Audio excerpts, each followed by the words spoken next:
লা লিগায় হুচুট খেল Atletico Madrid. ঘরের মাঠে স্পানিওলের সাথে গোলশূন্য ড্র করেছে দিয়েগো সিমিওনের দল।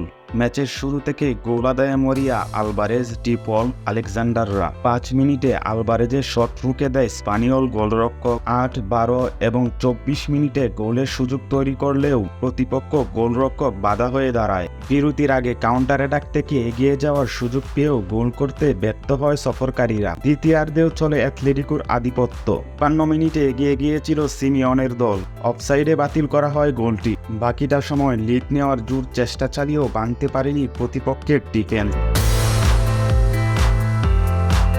অন্যদিকে আজ রাত ১টায় লাস পালমার্সের বিপক্ষে খেলবে রিয়াল মাদ্রিদ। লা লিগায় এখন পর্যন্ত নিজেদের মেলে ধরতে পারেনি আনচেলত্তির শিষ্যরা। দলের বড় তারকা কিলিয়ান এমবাপ্পের গোল না পাওয়ায় চিন্তিত মাদ্রিদ ক্লাবটি। ইনজুরির কারণে এই ম্যাচ মিস করবেন ইংলিশ মিডফিল্ডার জুড বেলিংহাম এবং ফ্রান্স মিডফিল্ডার কামাভিঙ্গা।